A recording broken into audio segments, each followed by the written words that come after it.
టైంలో ఇక్కడేం చేస్తున్నారు? మిమ్మల్ని మాట్లాడేంటి?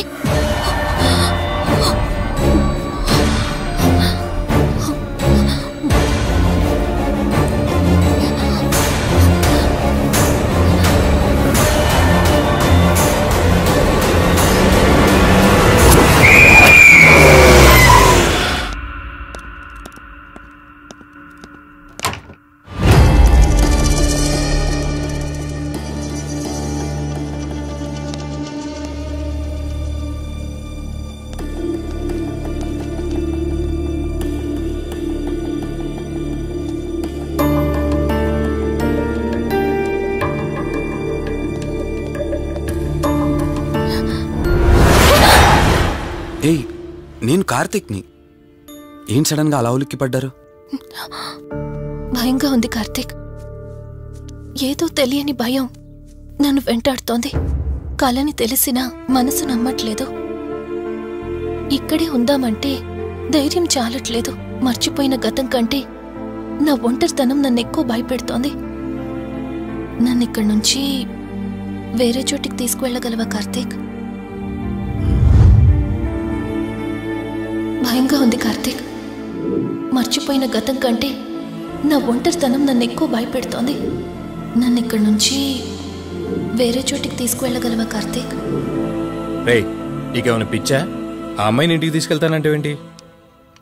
ఆ అమ్మాయి ఎక్కడి నుంచి వచ్చిందో ఎవరో కూడా తెలీదు. రే, తను ఎవరు ఏంటని కాదురా. నువ్వైతే డాక్టర్గా తనని ట్రీట్ చేసి డిశ్చార్జ్ చేస్తావు. ఆ తర్వాత తను ఎక్కడికి వెళ్తుంది? ఇప్పటికే పేపర్లో యాడ్ ఇచ్చి చాలా రోజులు అవుతుంది. వాళ్ళ బంధువులంటూ ఇప్పటికొచ్చి ఒక్కరు రాలేదు. నువ్వు కూడా బంధువు కాదు కదరా. అనవసరంగా రిస్క్ తీసుకోకు. చూడు, నేను సిఐతో మాట్లాడతాను. రేపే అమ్మాయిని స్వచ్ఛంద సంస్థలోనే జాయిన్ చేస్తారు. ఆ తర్వాత ఏం చేయాలన్నది కూడా వాళ్ళే ఆలోచిస్తారు. ఇందాక నువ్వు అడిగావే బంధువా అని. హెల్ప్ చేయడానికి ఎటువంటి బంధం అవసరం లేదురా. ఆ రోజు ఆ అమ్మాయి నా చేయి పట్టుకున్నప్పుడు కొన్ని వందల ప్రశ్నలు పుట్టారా. కానీ ఎప్పుడైతే ఆ అమ్మాయి కళ్ళలోకి చూశానో ఆ ప్రశ్నలన్నీ మాయమైపోయాయి. ఇలాంటి పరిస్థితుల్లో అమ్మాయిని ఒంటరిగా వదిలేసి చేతులు దులుపుకోవడం నాకు ఇష్టం లేదురా. రే, ఫ్రెండ్గా చేయగలిగితే నాకు హెల్ప్ చేయి. ఆ సీఏతో మాట్లాడి ఎటువంటి ప్రాబ్లం రాకుండా చూసుకో.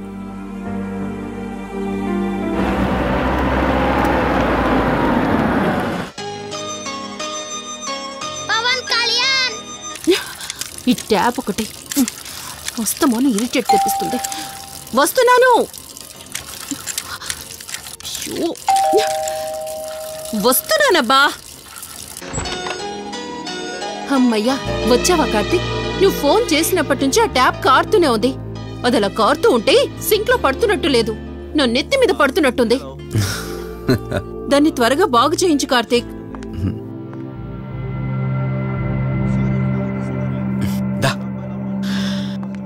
నేను చెప్తూ ఉంటానే, తనే మా వదిన. అన్నయ్య ఎప్పుడు ఫుల్ బిజీగా టూర్స్ తిరుగుతుంటాడు. కానీ మా వదిన మాత్రం నన్ను సొంత కొడుకులా చూసుకుంటుంది. ఇంతకీ అమ్మాయి చెప్పలేదు కదా, తను నా ఫ్రెండ్. హాస్పిటల్ పని మీద వచ్చింది వదిన. తన పేరు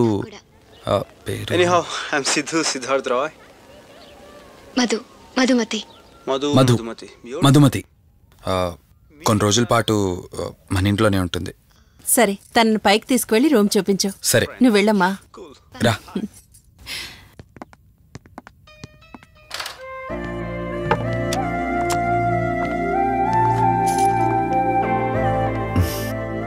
ఇదే నీ గది. ఎదురుకుండా ఉందే, అది నా బెడ్రూమ్. నీకెటువంటి అవసరం వచ్చినా నన్ను అడగచ్చు. నీకెటువంటి ఇబ్బంది ఉండదు. నాకు భయంగా ఉందని ఒక్క మాట చెప్పగానే ఏమీ ఆలోచించకుండా ఇంటికి తీసుకొచ్చారు. నా గురించి ఏమీ తెలియకుండానే ఇంతెందుకు చేస్తున్నారు? నాకు తెలిసిందల్లా ఒకటే, నేను చేస్తున్న పని నాకు కరెక్ట్ అనిపించింది, అందుకే చేస్తున్నాను. నేను కళ్ళు తెరిచిన తర్వాత చూసిన ప్రతి ఒక్కరూ మంచిగానే కనిపిస్తున్నారు. కానీ కార్తీక్ని చూసినప్పుడల్లా ఎన్నో సంవత్సరాల నుండి మా మధ్య అనుబంధం ఉన్నట్లు అనిపిస్తోంది. తన మాటలు వింటుంటే నాలో ఏదో తెలియని చిన్న ఆనందం కలుగుతోంది.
మధు మధు ఏమైంది మధు? అటు చూడు మధు ఏమైంది మధు?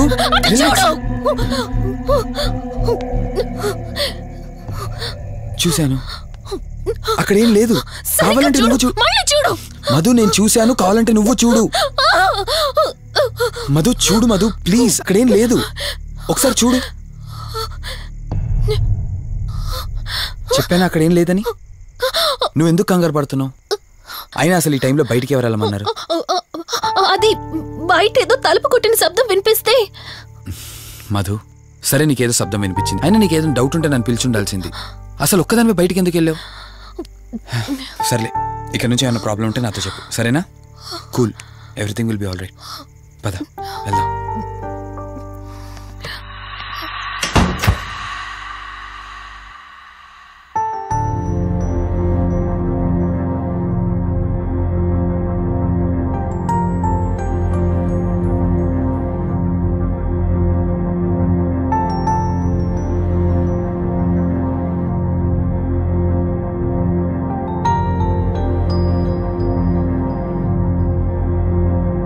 It's okay.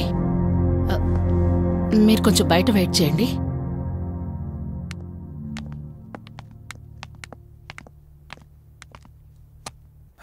ఎలా ఉంది డాక్టర్? టెస్ట్లన్నీ చేశాను. Mental status, calcium levels and liver troubling, ఎందులోనూ ఎలాంటి ప్రాబ్లం అయితే కనపడలేదు. రిపోర్ట్స్ అన్నీ నార్మల్గానే ఉన్నాయి. మరెందుకు భయపడుతున్నట్టు డాక్టర్? అదే నాకు అర్థం కావడం లేదు. లాస్ ఆఫ్ మెమరీ పేషెంట్స్ని చాలా మందిని చూశాను, బట్ షీఈస్ డిఫరెంట్. ప్రస్తుతానికి కొన్ని మెడిసిన్స్ అయితే రాసిస్తాను. షూర్. వాడి చూడండి. డెవలప్మెంట్ ఉంటే ఓకే, లేదంటే ఫర్దర్ ట్రీట్మెంట్ ఏంటన్నది తర్వాత ఆలోచిద్దాం. Okay doctor. Thank you doctor. Okay. వదినా బయలుదేరుదామా? చెప్పరా వాసు. రేయ్, అర్జెంటుగా బయలుదేరి నా హాస్పిటల్కి రా. ఏరా, ఎనీథింగ్ సీరియస్? అలాంటిదేం లేదు, నువ్వు ముందు బయలుదేరా. సరేరా, వస్తున్నాను. వదినా, మీరు తనని ఇంటికి తీసుకెళ్ళండి, నేను వెళ్ళి వాసన కలిసేసి వస్తాను. సరే. ఎరా ఫోను నువ్వు?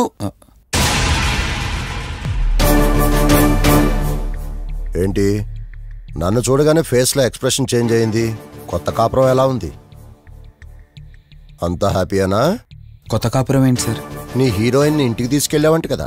అంకుల్ ప్లీజ్, వాడు అలాంటి వాడు కాదని నేను మీకు ముందే చెప్పాను. మీరు అనవసరంగా అనుమానిస్తారు. సరే సరే, నేను ఎందుకు వచ్చానో ఇప్పుడు నీకు చెప్పలేదు కదా. ఆ అమ్మాయి డీటెయిల్స్ అన్ని స్టేషన్స్కి ఫార్వర్డ్ చేశాను. కేసు ఫైల్ చేసి 5 days అవుతున్నా ఇంతవరకు తన సంబంధికులు ఎవరూ బయటకు రాలేదు. సరే చూద్దాం, వెళ్ళొస్తాను. ఇంకో 5 days వెయిట్ చేస్తా, తర్వాత నీతోనే స్టార్ట్ చేస్తా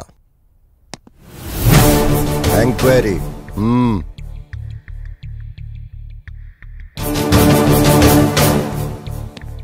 అయినేంట్రా నా మీద డౌట్ పడుతున్నాడు? అందుకే ఈ పోలీసులో ఎంక్వైరీలు వద్దన్నాను. నువ్వు చేస్తున్న పనికి పోలీసు వాళ్లే కాదురా, ఎవరైనా అనుమానిస్తారు. సర్లే, ఇంతకీ అమ్మాయిని సైకియాట్రిస్ట్ దగ్గర తీసుకెళ్ళావు కదా, ఏమన్నారు? ఏం లేదురా, అంత నార్మల్గానే ఉందన్నారు. టాబ్లెట్స్ రాసిచ్చారు, వాడమన్నారు. కానీ ఎందుకు తను భయపడుతోందో అర్థం కావట్లేదురా. ఇందులో అర్థం కాకపోవడానికి ఏముందిరా? నువ్వేమో ఆఫీస్కి వెళ్ళిపోతావు, వదినేమో కొత్త. అలవాటు పడ్డానికి కాస్త టైం పడుతుంది. లోన్లీనెస్ కాకపోతే ఇంకేముంటుందిరా. సర్లే, నువ్వు ఎక్కువగా ఆలోచించుకో. మధుని చూసుకోవడానికి కేర్ టేకర్గా నా అసిస్టెంట్ ఒకరిని పంపిస్తా. Okay.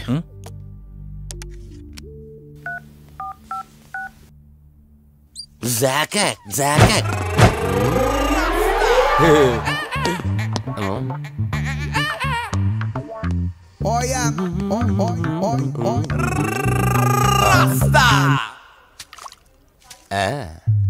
Rose rose rose rose piece అదిరిపోయింది. Sister yes I love you. I love you brother. Sister ఇలా అన్న నువ్వే ఇలా రాస్కా. బ్రదర్ అంటే బ్రదర్, ఇది దీని వాట. డాక్టర్ 5వ వార్డులో పేషెంట్ కనిపించట్లేదు. సైట్ వచ్చిందేమో కళ్ళజోడు. అది కాదు సార్, రేపు మీరు ఆపరేషన్ చేస్తారని తెలిసింది, అందుకే ముందే పారిపోయి. Good boy. వీడేంటి ఇలా వణుకుతున్నాడు? ఏసీ ఆపేమని గొడవ సార్. పేషెంట్లందరూ ఏసీ కావాలంటాడు, ఈడు మాత్రం ఆపేమంటాడు. ఏంటి ప్రాబ్లం? చలికి తట్టుకోలేడు సార్. వీడు ఇప్పుడే చలికి తట్టుకోపోతే రేపు పొద్దున్న నేను వీడికి ఆపరేషన్ చేస్తాను, వాడు ఖచ్చితంగా పోతాడు, వాడిని మార్చి రూమ్ లో పెడతారు. ఆ చలికి ఎలా తట్టుకుంటాడు? Good boy. ఆ ఫైల్ ఎవరిది? 7వ వార్డులో పేషెంట్ది. వాడు ఇంకా పోలేదా? మీరు ఇప్పుడే వచ్చారు కదా. వీడు ఒకడు ఫోన్ తీయడు. సంపు అసంపూర్ణేష్ బాబు. హాస్పిటల్ కదా అని ఎవడు నాకెదురొచ్చినా వాడికే రిస్క్, నేనెదిరెళ్ళినా వాడికే రిస్క్. ఎందుకంటే ఇంజెక్షన్ నా చేతిలో ఉంటుంది కాబట్టి. నువ్వు ఆపరేషన్ చేస్తే పేషెంట్లు భయపడతారేమో, నేను ఆపరేషన్ చేస్తే వాళ్ళ బంధువులు కూడా భయపడతారా? కబలిడా రై ఎవడ్రా ఇడు? కంగారు పడకరా, నేను చెప్పింది వీడి గురించే. ఆర్టిస్ట్ అవ్వాలని హైదరాబాద్ వచ్చి అవకాశాలు దొరికి ఇలా హాస్పిటల్ అసిస్టెంట్ అయిపోయాడు. అప్పుడప్పుడు సినిమా డైలాగులతో మమ్మల్ని అందరినీ భయపెడుతూ ఉంటాడు. డాక్టర్, నువ్వు ఒక కళాకారుని కించబరుస్తున్నావు. సర్లే ఆపరా. వీడు నా ఫ్రెండ్. తనకు తెలిసిన అమ్మాయి ఒకళ్ళు మెమరీ లాస్ పేషెంట్. ప్రతిదానికి భయపడుతూ ఉంటుంది. నువ్వు తనతో పాటు ఉండి దగ్గరుండి తను జాగ్రత్తగా చూసుకోవాలి. దగ్గర నుంచి చూసుకుంటా, దూరం నుంచి చూసుకుంటా, వెనక నుంచి చూసుకుంటా, ముందు నుంచి చూసుకుంటా, కింద నుంచి చూసుకుంటా, పై నుంచి చూసుకుంటా, టోటల్ గా అమ్మాయి నేను ఉంచుకుంటా. ఐ మీన్ జాగ్రత్తగా చూసుకుంటా. రేయ్, నీ over action opera. Same to you. సర్లేరా, నువ్వు వెళ్ళు. వాడిని తర్వాత మీ ఇంటికి పంపిస్తాను. సిస్టర్, కార్ రెడీ చేయమనండి. ఇన్ని మార్చలే.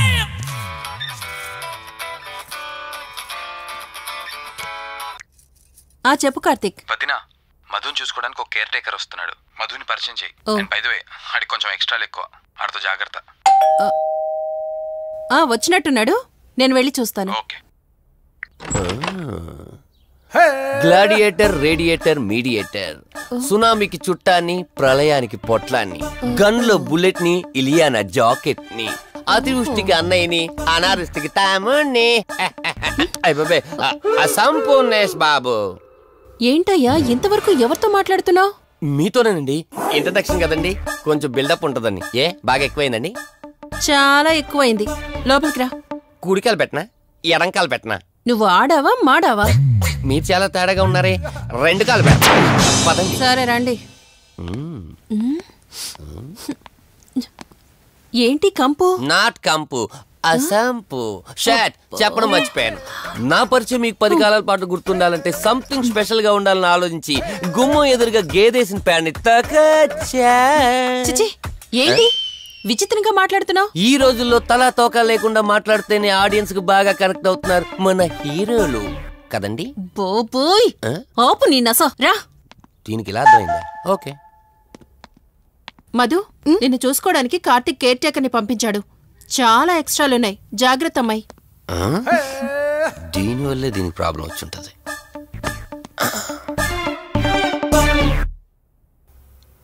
మధు అంటే నువ్వేనా? అసంపు. ఓ, నీ ఫేస్ చూస్తుంటేనే అర్థమవుతుంది నీ గుండెల్లో భయం టన్నులు టన్నులు కొద్దుందని. Don't worry, I am here, no fear. ఇప్పటి వరకు ఒక లెక్క, ఇప్పటి నుంచి ఇంకొక లెక్క. భయం దానెబ్బ, దానికి రక్త చరిత్ర, మరో చరిత్ర కలిపి చూపించేస్తా. వీడిలాగే అరుస్తూ ఉంటాడు, నువ్వు ఇక్కడ ఉంటే దడుచుకుంటావు. రారా. ప్రతి దాంట్లో ఎంటర్ అయిపోతుంది. ఫ్రెష్ అయ్యి వస్తాను. వీలుంటే కలిసి లంచ్ చేద్దాం. నాకు నాన్ వెజ్ బాగా ఇష్టం, వండమని చెప్పండి.